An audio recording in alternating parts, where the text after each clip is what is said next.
Hello दोस्तों, स्वागत है आपका टेट मैथ विद कॉन्सेप्ट में। हम लोग आज सेकंड सेमेस्टर की प्रारंभिक शिक्षा के नवीन प्रयास का नेक्स्ट टॉपिक पढ़ने जा रहे हैं, जिसका नाम है स्कूल रेडीनेस, विद्यालय शिक्षा की तैयारी। इसके पहले हमने क्या पढ़ा था?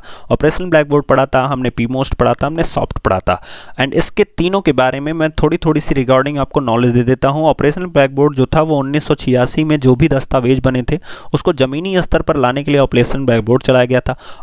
ऑपरेशन ब्लैक बोर्ड में शिक्षकों के लिए ज़्यादा बात की नहीं गई थी, सिर्फ इस विद्यालय व्यवस्था की बात की गई थी। तो शिक्षकों के लिए स्पेशली पी मोस्ट चलाया गया, जिसमें प्राइमरी और माध्यमिक दोनों के लिए बात की गई है। एंड सॉफ्ट जो है वो स्पेशल फॉर प्राइमरी के लिए बात की गई है। हम लोग अब पढ़ेंगे कि विद्यालय शिक्षा के लिए तैयारी, इसका मतलब अब इसमें बात की जाएगी आपके पूरे बच्चों से रिलेटेड, आपके बच्चों की क्या समस्याएं आ रही हैं, उन समस्याओं को कैसे दूर किया जाएगा, उसको शिक्षक कैसे दूर करेंगे, उसको अभिभावक कैसे दूर करेंगे, उसको अगल बगल की समितियाँ कैसे दूर करेंगे, उसको डाइट वाले कैसे दूर करेंगे, और उसको जो संकुल प्रभारी होंगे उसको कैसे दूर करेंगे। इन सब चीज़ों की बात की जाएगी कि बच्चों की प्रॉब्लम खत्म करके उनको स्कूल तक लाया जाए। इसके बारे में इस पूरे सेशन में हम लोग बात करेंगे। तो हम लोग इस सेशन को स्टार्ट करते हैं। और अगर आप लोग पहली बार जुड़े हो तो प्लीज़ जरूर से जरूर चैनल को लाइक कर लीजिए, सब्सक्राइब कर दीजिए and press the bell icon. So हम लोग नेक्स्ट देखते हैं। दिया गया है जैसा कि पूर्व प्राथमिक केंद्र और नर्सरी विद्यालयों में शिक्षा पाकर आए बच्चे तथा आंगनवाड़ी अथवा बालवाड़ी केंद्र तथा नर्सरी स्कूलों से आए बच्चे अपेक्षाकृत कक्षा 1 में प्रवेश लेने वाले बच्चों से जल्दी सीख लेते हैं। मतलब जो पूर्व प्राथमिक और नर्सरी विद्यालय में जो बच्चे होते हैं वो जब पहले नर्सरी या आंगनबाड़ी में रहे हैं, ठीक है, उन बच्चों में और जो डायरेक्ट 1 में प्रवेश लेते हैं उनमें फ़र्क ये होता है कि जो यहाँ से आए होते हैं वो जल्दी सीखते हैं। याद रखना, जो कहाँ से आए होते हैं, आंगनबाड़ी से या पहले से नर्सरी किसी क्लास में पढ़े होंगे, जैसे आपका LKG UKG नर्सरी होता है, अगर बच्चे उसमें पढ़े हैं तो जैसे ही 1 में आते हैं वो जल्दी से सीख लेते हैं। तो हमें वहीं तक यानी कक्षा 1 तक लाने के बारे में ये बात की गई थी इस स्कूल रेडीनेस प्रोग्राम में। विद्यालय शिक्षा की तैयारी यानी जब बच्चा 1 में आता है उसके पहले ही हमें उन सब चीज़ों के बारे में तैयारी की गई थी। तो लिखा गया है, सीधे कक्षा 1 में प्रवेश लेने वाले बच्चों को सीखने में कठिनाई होती है। जैसा कि मैंने आपको बताया कि जो डायरेक्ट एडमिशन लेते हैं उनको प्रॉब्लम होती है, क्योंकि वे इसके लिए तैयार नहीं होते हैं। मतलब उनका माइंड मेकअप पहले से नहीं होता है और स्कूल आने की उनको आदत नहीं होगी। The main important topic is that कि उनको स्कूल आने की कोई आदत नहीं होती दोस्तों, इसलिए वो सीखने में क्या फेस करते हैं, प्रॉब्लम फेस करते हैं। ऐसे बच्चों में शिक्षा के प्रति अरुचि उत्पन्न होने की संभावना रहती है। कभी कभी विशेषकर ऐसे बच्चे जो अन्य बच्चों के साथ नहीं चल पाते हैं, उन्हें असफलता की अनुभूति होती है। वो हतोत्साहित होकर विद्यालय छोड़ देते हैं। ऐसे बहुत सारे बच्चे होते हैं, जब वो सीख नहीं पाते हैं तो उन्हें लगता है कि वो कमज़ोर हो गए हैं और वो विद्यालय को क्या कर देते हैं, छोड़ देते हैं। ऐसे ही बच्चों की समस्याओं को ध्यान में रखकर विद्यालयोन्मुखी स्कूल रेडीनेस कार्यक्रम तैयार किया गया। इसका मतलब हम क्या करेंगे, उन बच्चों को पहली क्लास में एडमिशन लेने के पहले हम पूर्णतः कोशिश करेंगे कि वो आंगनबाड़ी या नर्सरी कक्षा में जरूर पढ़ें। और इसी कार्यक्रम को हम क्या कहते हैं, विद्यालयोन्मुखी कार्यक्रम की संकल्पना यानी विद्यालय शिक्षा की तैयारी। अब जैसा संकल्पना में दिया गया है, बहुत सारी चीज़ें दी गई हैं जिसको NCERT दिल्ली के दौरान तैयार किया गया। जैसा कि यहाँ पे लिखा गया है कि राष्ट्रीय अनुसंधान प्रशिक्षण परिषद नई दिल्ली द्वारा तैयार किया गया यह कार्यक्रम मुख्य रूप से उन बच्चों को दृष्टि में रखकर बनाया गया है जो कक्षा 1 में सीधे प्रवेश लेते हैं। कक्षा 1 के पहले पूर्व प्राथमिक शिक्षा का उन्हें किसी प्रकार का अनुभव नहीं प्राप्त होता है। इस कार्यक्रम के अंतर्गत कक्षा 1 के प्रारंभिक 6 सप्ताह से 2 माह की अवधि तक उन बच्चों को पूर्व प्राथमिक शिक्षा के अनुभव दिए जाते हैं। उन्हें विद्यालय के लिए तैयार किया जाता है। जैसा मैंने आपको बताया, आदत होती नहीं है, इसलिए इस कार्यक्रम का क्या नाम रखा गया, स्कूल रेडीनेस प्रोग्राम रखा गया। तो स्कूल रेडीनेस प्रोग्राम क्या है वो आप बिल्कुल समझ लीजिए कि जब बच्चा 1 में एडमिशन कराए उसके पहले उसको स्कूल आने के लिए रेडी करना, यानी वो समझे कि स्कूल क्यों आ रहा है, उस चीज़ को समझाने के लिए जो चीज़ें रखी गई थी उसे हम स्कूल रेडीनेस प्रोग्राम कहते हैं। इस प्रोग्राम के द्वारा बच्चे को प्राथमिक विद्यालय में प्रवेश लेने के पश्चात ही मानसिक, शारीरिक, संवेगात्मक और सामाजिक रूप से तैयार किया जाता है ताकि वे कक्षा 1 की विषय वस्तु को आसानी से सीख सकें।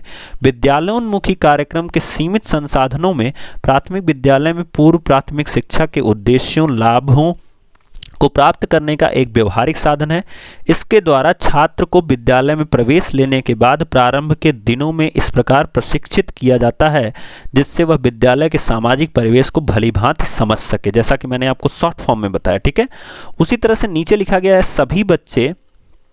सभी बच्चों की कक्षा 1 से पूर्व की तैयारी करा देने से उनके समय और श्रम का सही उपयोग होता है।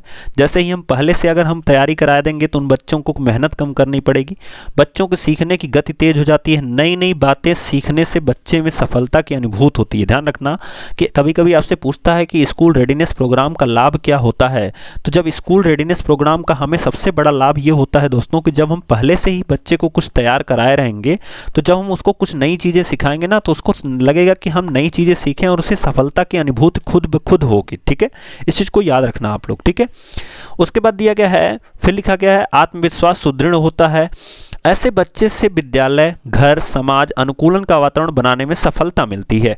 फिर लिखा गया है विद्यालयोन्मुखी कार्यक्रम का क्षेत्र क्या लिखा गया है, तो नंबर 1 लिखा गया है व्यक्तिगत और सामाजिक तैयारी। हम क्यों पहले से ही स्कूल आने के पहले ही इस कार्यक्रम की तैयारी कर रहे हैं, उसका नंबर 1 लिखा गया व्यक्तिगत और सामाजिक तैयारी, जिसमें बहुत सारी बातें लिखी गई हैं जिनको मैं आपको समझाते चल रहा हूँ।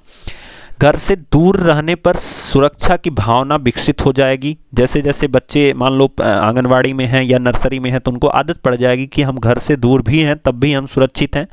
सबसे बड़ी बात ये होती है बच्चे रोते इसीलिए हैं, उन्हें लगता है वो घर से दूर हैं और सुरक्षित नहीं हैं, लेकिन वो कह थोड़े नहीं पाते हैं कि हम सुरक्षित नहीं हैं, वो रोते हैं। उस चीज़ को समझना चाहिए हमें।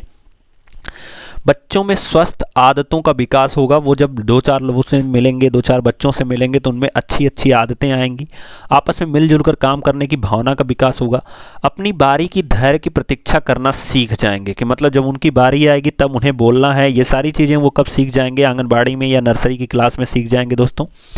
दूसरों का सम्मान करना सीख सकते हैं बच्चे पहले से ही। आपसे पूछ सकता है ये क्वेश्चन 2 नंबर में आपके बीटीसी के पेपर में यानी डीएलएड के पेपर में आपसे पूछ सकता है कि स्कूल रेडीनेस में बच्चे क्या सीख सकते हैं या स्कूल रेडीनेस प्रोग्राम आवश्यक क्यों होता है। तो इन सब बातों को अगर आप ध्यान में रखोगे तो ही लिख पाओगे, अदरवाइज आपको लिखने में प्रॉब्लम होगी दोस्तों। ठीक है, फिर लिखा क्या है, स्वयं एवं सार्वजनिक वस्तुओं की सुरक्षा करना सीख सकते हैं। व्यक्तिगत तथा परिवेश की स्वच्छता के प्रति जागरूक हो जाएंगे।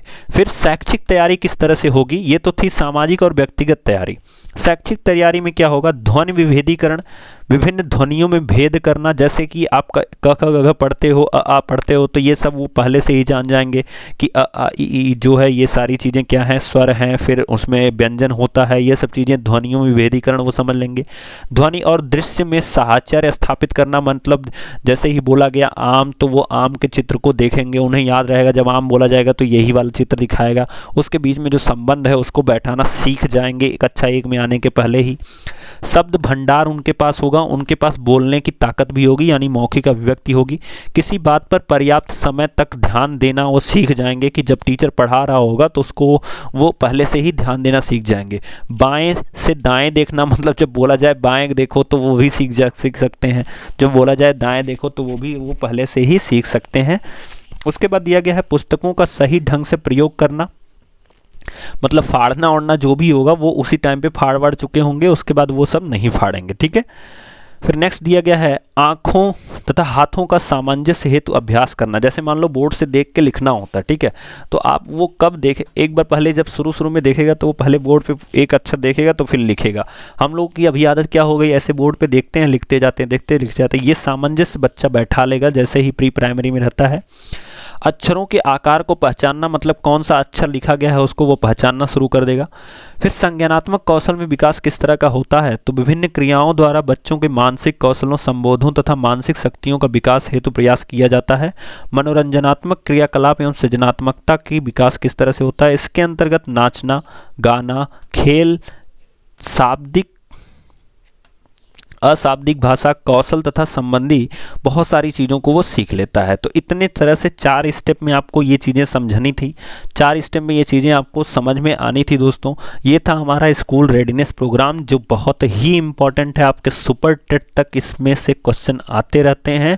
सो इसको इसीलिए मैं पूरा ब्रीफ करके पढ़ाया हूँ। आप लोग अच्छे से समझिए, नोट्स बनाइए। अगर नहीं देखे हो तो पिछले वीडियोज़ को देख लीजिए, और अगर आप लोग मैथमेटिक के नहीं देखे हो वीडियोज़ को, आप लोग अदर सब्जेक्ट्स के से वीडियो जानी, जैसे इंग्लिश को आप देखना चाहते हो तो डिस्क्रिप्शन बॉक्स में आपको लिंक मिलेगी, आप लोग वहाँ पे जाके विजिट कर सकते हो, प्लेलिस्ट में देख सकते हो, पूरी की पूरी वीडियोज आपको अवेलेबल करा दी गई है। एंड ये सेशन आज के लिए इतना ही फिनिश होता है, हम लोग मिलेंगे नेक्स्ट वीडियो में, तब तक के लिए थैंक यू दोस्तों, थैंक यू सो मच।